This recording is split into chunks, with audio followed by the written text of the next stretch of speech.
وتسلك بها القلوب وتنطلق بها العسوب وتلين بها السعوب وعلى آله وصحبه ومن إليه منسوب. اللهم يا من اسمه محبوب ووجهه مطلوب اكفنا ما في قلوبنا منه مرهوب. أنت غالب غير مغلوب. وصلى الله على سيدنا ومولانا محمد وعلى آله وصحبه وتابعيه إلى يوم الموعود. Yang saya hormati para bapak, ibu sekalian, para hadir, terutama para sepuh dan semua tokoh adat yang berkesempatan hadir di sini, Bapak Wayan Solo dan Bapak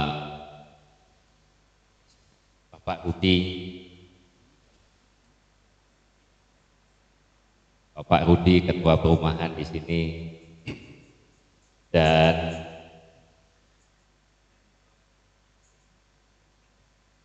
semuanya saya hormati para teman-teman sholawat nariyah, para jemaah, para ketua, baik yang dari Jawa dan teman-teman dari Madura, semua para asatidzah, para guru ngaji, pemuka agama, guru murok, dan semua bapak kiai beserta panitia peringatan Maulid Nabi Muhammad Sallallahu Alaihi Wasallam pada malam kali ini. Sayyidil Ustadz Farhan Khalidi saya hormati.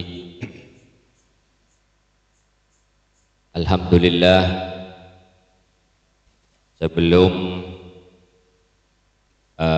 saya memulai dengan apapun yang akan saya sampaikan, izinkan kami menyampaikan sesuatu kepada para bapak, para ibu, dan kepada semuanya. Tadi sebelum berangkat ke sini saya diminta untuk tidak pakai bahasa Madura. Ceritanya begitu. Tidak diminta untuk tidak pakai bahasa Madura karena yang hadir katanya 80% itu bukan orang Madura. Bahkan juga ada yang dari Jawa. Lah padahal bahasa sehari-hari saya ini Madura, Bapak. Jadi untuk pakai bahasa lain saya akan mikir 2 kali. Mikir yang mau disampaikan, mikir konversi ke bahasa Indonesianya. Jadi mohon maaf sebelumnya kalau nanti saya menyampaikan agak belepotan, berarti salahnya yang minta. Atau ada juga tadi yang menyampaikan boleh pakai bahasa Jawa kan?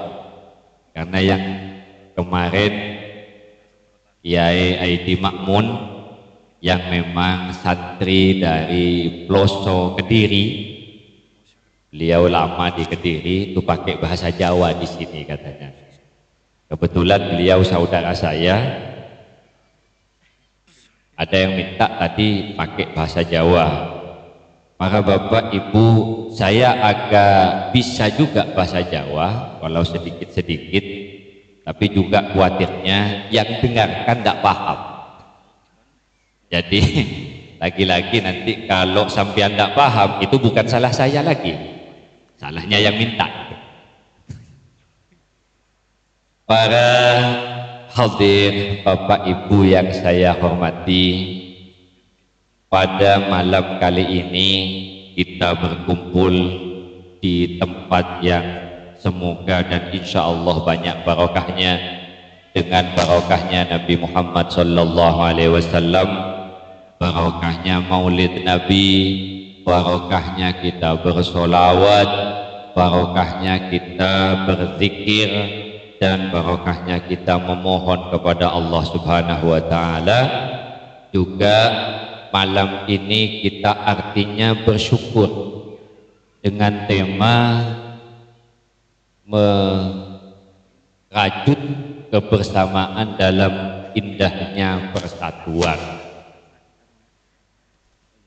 Bapak, Ibu, para hadir yang saya hormati, bersyukur kita kepada Allah, berterima kasih kita kepada Allah setinggi-tingginya bahwa kita ini sudah diberi panutan seperti Nabi Muhammad sallallahu alaihi wasallam yang Allah menyatakan, a'udzubillahi minasyaitonir rajim, laqad kana lakum fi rasulillahi uswatun hasanah liman kana yarjullaha wal yawmal akhir wa dzakarallaha katsira.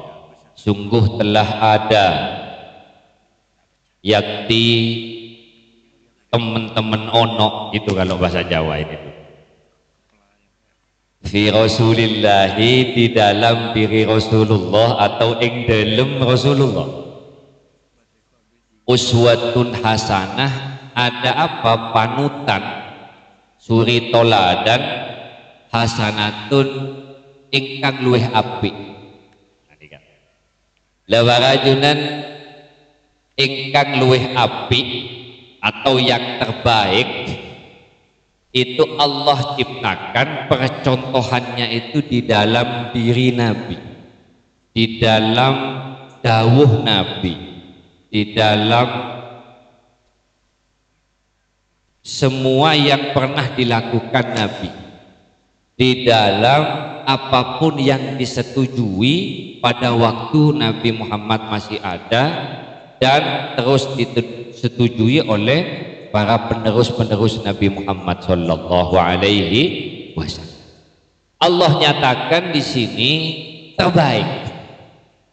Jadi kalau Nabi memberikan contoh bersolat subuh 2 rakaat, jangan ditambah dan dikurangi.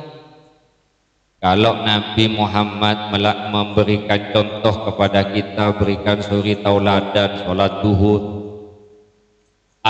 itu dalam segi syariatnya. Dalam segi kemanusiaannya juga begitu. Allah buat Kanjeng Nabi ini sebagai contoh betapa Nabi Muhammad ini adalah cermin atau pribadi yang sabar, betapa Nabi Muhammad itu pribadi yang bertanggung jawab, betapa Nabi Muhammad itu adalah pribadi yang menyayangi, menghormati, menyayangi yang lebih muda, juga komunikasi kepada sesama dan menghormati kepada yang lebih tua. Suri tauladan di dalam Nabi Muhammad, betapa Nabi Muhammad itu adalah orang yang sangat bertanggung jawab, bukan hanya di dunia tapi sampai ke akhirat. Contoh lagi, Nabi Muhammad sebagai lelaki, sebagai pemuda, dan sebagai waktu anak remaja, dan bahkan contoh Nabi dikala sudah sangat dewasa waktu di Madinah. Semua perjalanan hidup Nabi Muhammad sallallahu alaihi wasallam ini Allah katakan sebagai uswatun hasanah, suri tauladan terbaik. Cuma tidak serta-merta kemudian para hadir kita sekalian akan Allah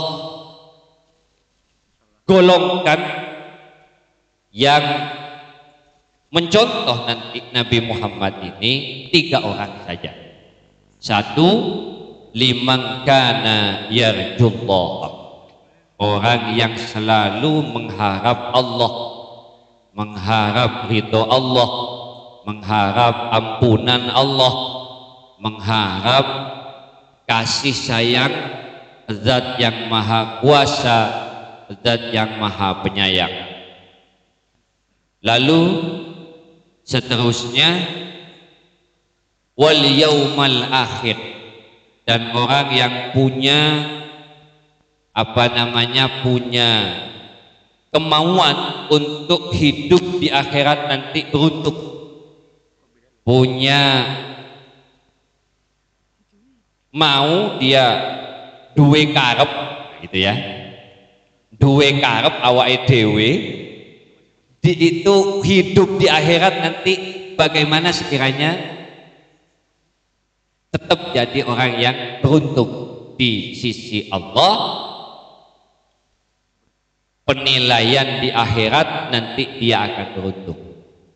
Nah, ini golongan yang selanjutnya. Golongan ketiga, wa dzakarallaha katsira.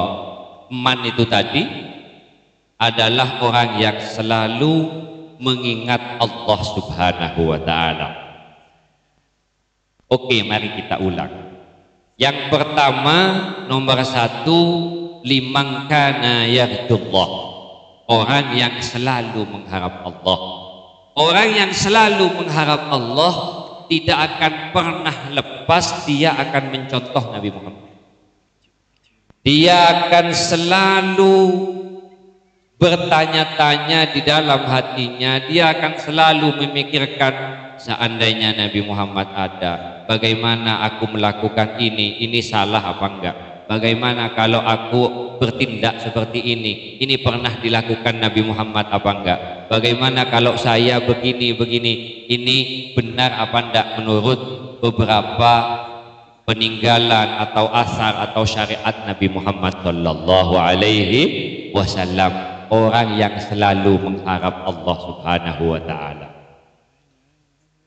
Wal yaumal akhir, dan ingin keuntungan. Dadi wong bejo sampai teng akhirat. Lah dadi wong bejo, menjadi orang yang beruntung sampai akhirat, contoh yang terbaik itu ada di Nabi Muhammad sallallahu alaihi wasallam. Dan modal akhirat dengan dunia, bapak-bapak, ibu-ibu, ini sesuatu yang tak bisa dipisahkan. Jangan kemudian kalau kita kan kadang ada ya istilah ya, kamu ini kenapa akhiratnya ditinggal, kok dunia terus yang diurus. Coba sekali-sekali akhiratmu diurus, jangan hanya dunia. Mohon maaf, dalam pribadi saya sebenarnya perkataan seperti itu saya tidak setuju. Kenapa? Karena akhirat dengan dunia ini satu kesinambungan, atau akhirat dengan dunia ini sesuatu dua barang yang bersinergi satu di antara yang lain. Akhirat itu tergantung bagaimana di dunia. Di dunia orang itu mun Allah ke akhirat ya, nyari ya terjemahan Allah ini kemalaran Allah bertujuan ya, hidup di dunia kalau tujuannya pola pikirnya akhirat ini bersinergi, kemudian satu kesatuan, atau menjakna bahasa tetangga saya simbiosis mutualisme. Ini tak bisa ditinggal salah satunya, bisa satu dengan yang lain saling berkaitan, saling berhubungan. Orang yang nanti di akhirat itu beruntung, itu apa kata manajemen kehidupan di dunianya.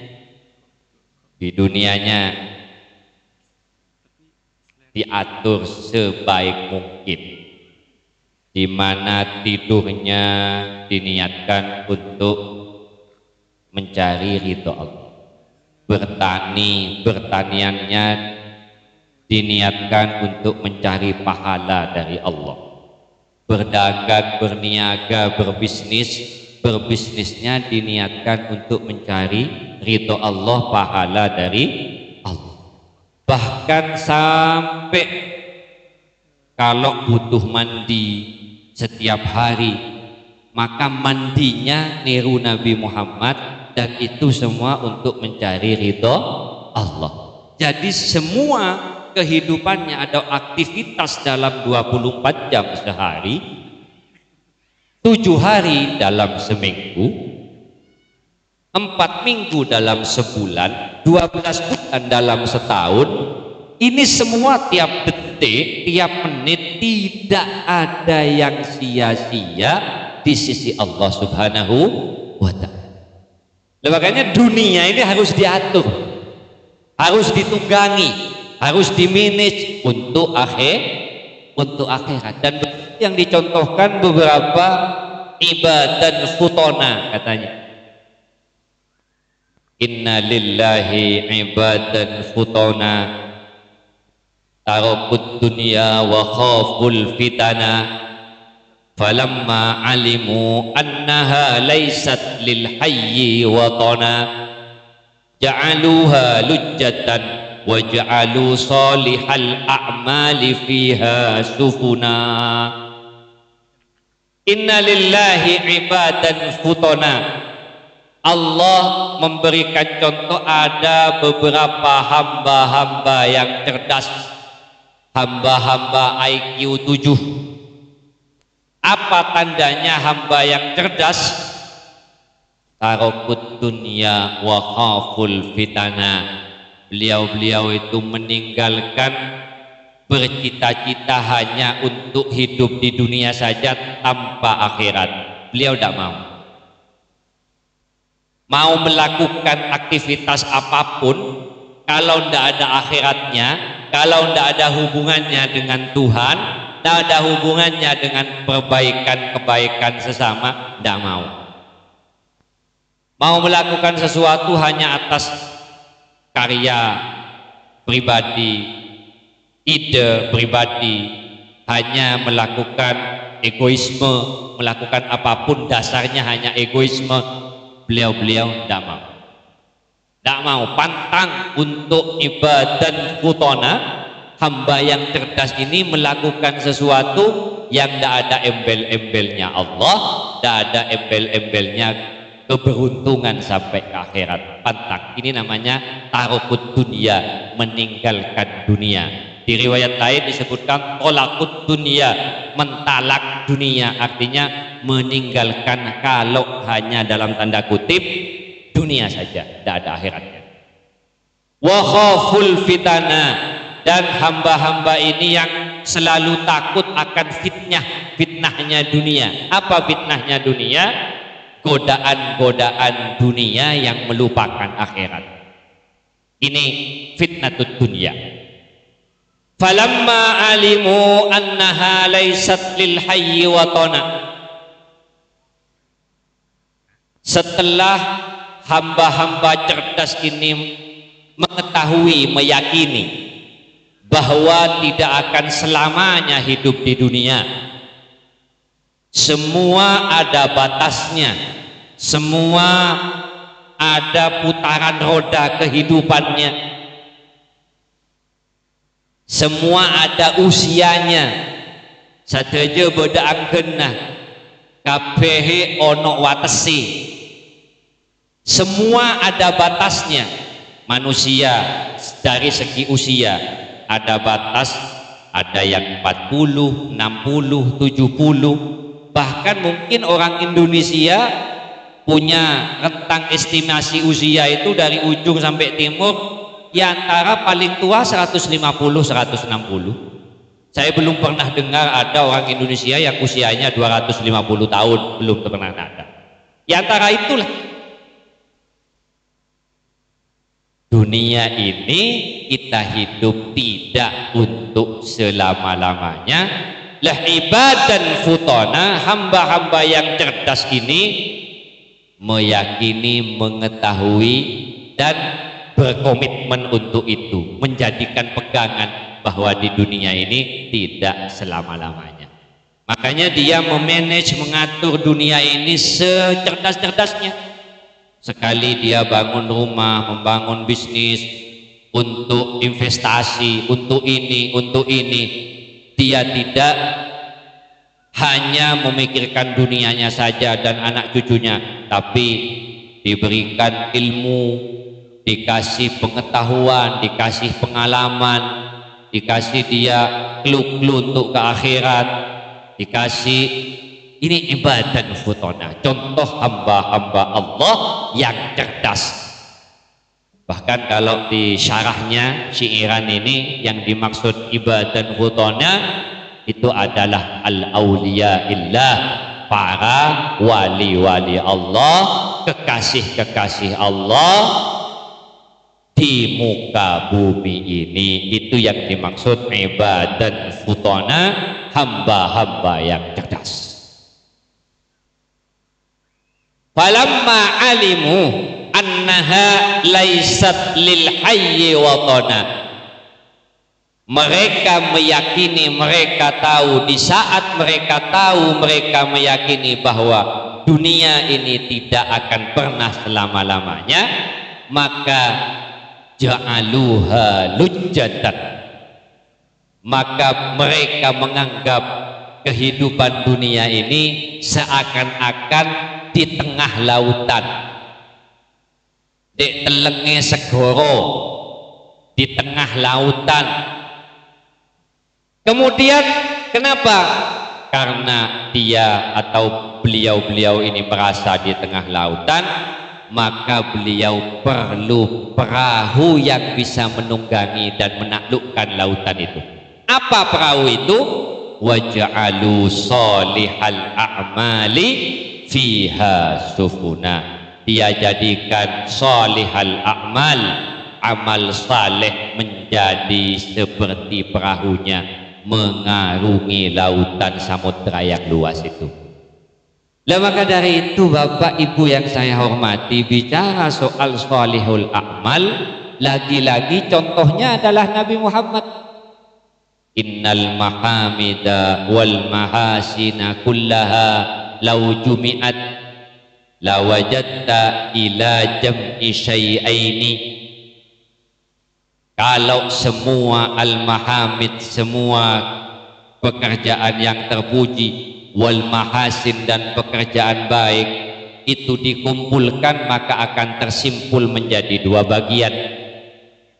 Satu, bersambung kepada Allah Subhanahu wa ta'ala, wa islahu dzatil bayyini, dan memperbaiki atau melakukan perbaikan kepada kedua belah pihak dan beberapa pihak, kepada beberapa pihak yang lain. Artinya apa?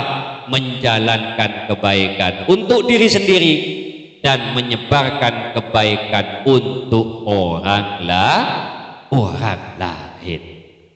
Maka dari itu Bapak Ibu yang saya hormati, kita bersyukur kepada Allah, berterima kasih bahwa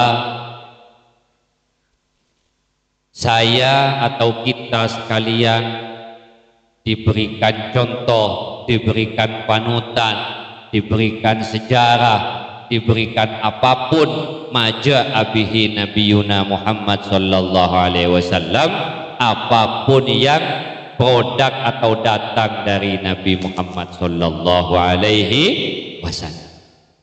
Dan dalam hal ini pendukungnya yang paling banter adalah sholawat. Saya ketemu beberapa orang di berbagai tempat, baik itu di Madura, di Jawa, bahkan di luar Jawa. Saya pernah ditugas oleh Ki Khalil As'ad melihat atau nyambangi beberapa titik sholawat di Sulawesi, di Sumatera, di Kalimantan. Dan kesimpulan saya adalah Kalau seseorang ingin perbaikan kepada dirinya dan kepada orang lain, cara yang tergampang untuk saat ini memang lewat sholawat. Baca sholawat setulus dan sebanyak-banyaknya, maka di dalam hati si pembaca sholawat itu akan terukir siapa Muhammad sallallahu alaihi wasallam, bagaimana Muhammad sallallahu alaihi wasallam, apa baiknya Muhammad sallallahu alaihi wasallam, akan terukir di dalam hatinya. Orang yang selalu terus mengamalkan, membaca dan menseriusi mentelaah sholawat itu. Kita semoga diberikan oleh Allah Subhanahu wa Ta'ala dan dijadikan orang-orang yang bersungguh-sungguh di dalam bersolawat. Amin Allahumma amin. Teringat akan dawuhnya Ki Sufyan, kata Ki Sufyan, kalau mau diberikan nikmat bersolawat, salah satu yang paling gampang tahu artinya, belajar artinya. Dan sekarang kalau solawat nariyah dan solawat lain yang saya tahu, bahkan difasilitasi dengan ada aplikasi di Android itu namanya Itisolana, bapak-bapak ibu. Itu karya anak bangsa, karya teman-teman solawat, para santri-santri di situ Wondo.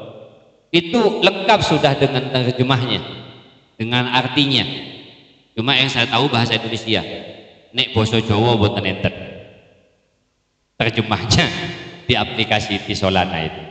Allahumma sholli sholatan, ya Allah limpahkan rahmat takdim yang sempurna, wasallim salaman taman, limpahkan kesejahteraan yang juga sempurna ala sayyidina Muhammad, kepada sang baginda Nabi Muhammad, alladzi tanhallu bihil uqadu, yang dengan sebab Nabi Muhammad terurai semua kekusutan, baik kekusutan hidup, kekusutan hati, kekusutan pikiran, kekusutan dalam berkeluarga, kekusutan berkomunikasi, apapun segala bentuk kusut di dalam diri kita akan terurai satu demi satu, akan terurai proses demi proses, akan terurai tahap demi tahap.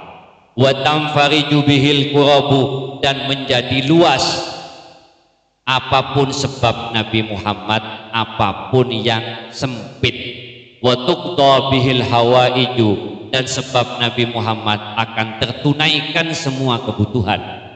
Wa tunalu bihi raghaibu, dan sebab Nabi Muhammad akan didapatkan apapun kesenangan, kesenangan di dunia sampai ke akhirat, kesenangan kita kepada saudara dan anak-anak cucu kita, yang kesenangan akan kebaikan kepada sesama semuanya, kerukunan kepada sesama semuanya, persatuan kepada semuanya akan didapatkan ini dengan barokahnya sholawat. Amin Allahumma amin. Wa tunalu bihi raghaibu wa husnul khawatim, dan dengan Nabi Muhammad kita akan diberikan akhir yang baik, endingnya adalah baik dalam segala sesuatu. Bertani endingnya kalau panen, maka panennya akan membawa kepada kebaikan, membawa kepada beberapa pahala. Dagang, bisnis, berniaga, maka endingnya hasil dari perdagangan itu akan menjadi pahala yang bisa dipetik sampai hari esok di akhirat. Berkeluarga, beranak cucu, berteman, berkawan kepada siapapun, akhirnya ditutup dengan husnul khotimah, dan terutama ditutup ajal kita nanti dengan la ilaha illallah Muhammadur Rasulullah. Wa yustasqal ghamamu biwajhil karim, dan dengan sebab Nabi Muhammad, dengan totalitasnya Nabi Muhammad, dengan kesemuanya yang berunsur Muhammad, mendung mencair menjadi hujan. Dalam literatur bahasa apapun, dalam bahasa kinayah, kalau dikatakan mendung ini berarti kesusahan, dan mencair kalau dikatakan hujan ini artinya kebahagiaan. Jadi wa yustasqal ghamam biwajhihil karim, arti bebasnya, dan dengan sebab Nabi Muhammad segala bentuk kesusahan, bentuk ujian, bentuk apapun yang tidak mengenakan akan berbalik menjadi keterbukaan, menjadi solusi yang terbaik. Itu barokahnya sholawat, barokahnya Nabi Muhammad sallallahu alaihi wasallam, wa ala alihi, dan sholawat kepada keluarganya, wa sahbi, dan sahabat-sahabat setianya, fi kulli lamhatin, di setiap kedipan, wa nafasin, dan setiap hembusan nyawa, bi'adati kulli maklumillah, dengan hitungan yang hanya diketahui oleh Engkau ya Allah. Lah, sambil lesan kita baca sholawat dan diikuti dengan artinya, pahamannya, dan sampai kita seakan-akan bersolawat tidak jauh di dekat baginda Nabi Muhammad sallallahu alaihi wasallam. Lah, hal semacam ini sebenarnya hal yang awalnya itu gampang dilakukan, tapi kalau ini kita melakukan, maka ada banyak buktinya, banyak contohnya. Teman-teman kita dimanapun itu merasakan sendiri dan membuktikan sendiri bahwa ada perbaikan dari dalam dirinya, keluarganya, dan kesemuanya. Kemudian ada perkembangan untuk berproses menjadi lebih baik daripada hari-hari kemarin. Semoga kita dijadikan manusia yang terus berproses menjadi lebih baik. Amin Allahumma. Berproses menjadi lebih indah, berproses menjadi lebih ceria, berproses menjadi lebih bahagia di dunia, bahagia sampai di akhirat nanti. Amin Allahumma amin. Dan bapak-bapak, ibu-ibu yang saya hormati, alhamdulillah ini alarm saya sudah hidup. Saya kalau bicara sambil berdiri itu di betis saya ini ada alarmnya. Jadi kalau 30 menit di sini ini sudah cing-cing, nah keluar gitu kata paksa ini ya, kesemutan di betis ini sudah kesemutan, berarti saya cocokkan dengan jam. Alhamdulillah pas 30 menit, masih standar berarti alarm saya di betis ini. Dan daripada itu mohon maaf sebesar-besarnya, terima kasih setinggi-tingginya, terutama kepada Bapak Iwayan dan kepada Pak Rudi dan semuanya, teman-teman semuanya, muslimin muslimat. Terima kasih dan mohon maaf apabila ada ucapan saya yang salah, mohon dimaafkan. Dan kalau ada kesempatan, semoga kita panjang umur dan bertemu lagi fi ridallah wa ta'atihi, di dalam ridho Allah dan bertaat kepada Allah subhanahu wa ta'ala. Amin Allahumma amin. Saya akhiri, kita bersolawat bersama-sama. Setuju? Allahumma salli salatan kamilatan wa sallim salaman taman ala sayyidina Muhammadin alladhi tanhallu bihil uqadu wa tanfariju bihil qurabu wa tuqda bihil hawaiju wa tunalu bihil rawaibu wa husnul khawatimi wa yustasqal ghamamu biwajhihil karim wa ala alihi wa sahbihi fi kulli lamhat ونفس بعدد كل معلوم لك. الفاتحة.